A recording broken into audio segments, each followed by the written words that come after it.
Question 27. Sketch the graph of the function y equals the square root of minus x plus 1.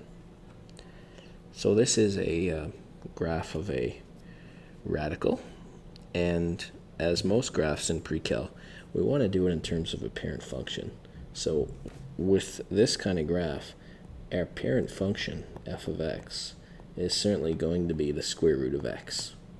So how do I come up with my new graph, and what type of transformation is my new graph when I compare it to my parent function?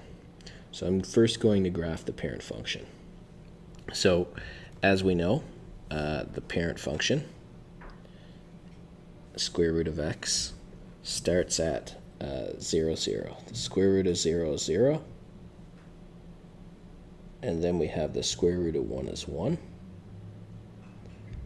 And then we go all the way. I prefer to use whole numbers. So 1, 2, 3, 4. The square root of 4 is 2. So these particular points will make the graph of my parent function. So there's my graph. So now I want to go back to my equation and think about how we can get the question we're asked. So the first thing that I notice is the minus x, and then that is the graph of so if we were to do g of x, that is f of minus x. And we know f of minus x, x is replaced with minus x. That is a y-axis reflection. And we do reflections first. So first we have a y-axis reflection. And then the up 1, the plus 1, moves it up 1. So it is a shift up 1 unit, or a vertical shift. So vertical shift up 1 unit. So we do the shift second. So the first thing we do is a y-axis reflection. So I'm going to do that. In a y-axis reflection, the y-axis acts as the mirror. So this whole y-axis is your mirror. So that can be accomplished very easily. What we want to do is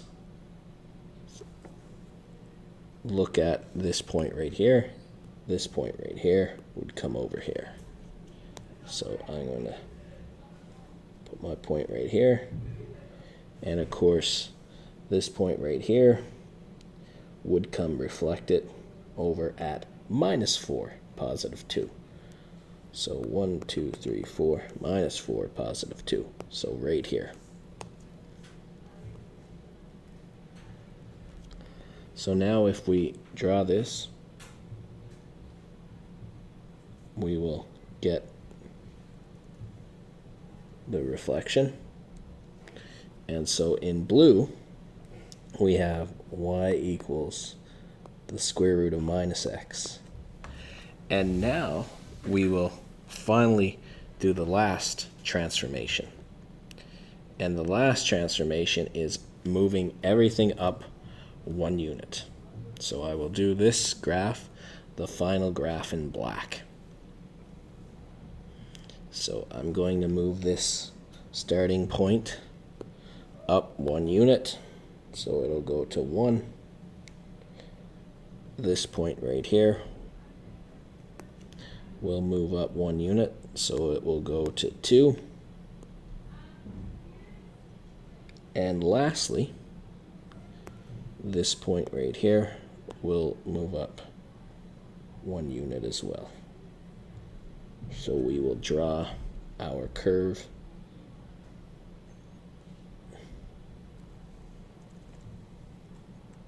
As follows. So because I have 3 graphs on the grid, you definitely want to put your equation in each time. So this is y equals negative x shifted up 1 unit. And that one is in black.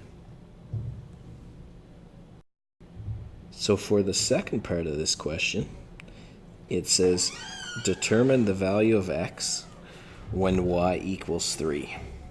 And of course, this is referring to my question with the black line. So can I get this off the graph? I'm just wondering where my y value is 3. So here's 2, here's 3. So on the curve, I believe I'm talking about this point here. Okay, and if we just want to make sure, it's -1, -2, -3, -4. So definitely determine the value of x when y equals 3. It's definitely this point right here. It has to be on the curve, and it is x equal to -4. Don't forget the negative.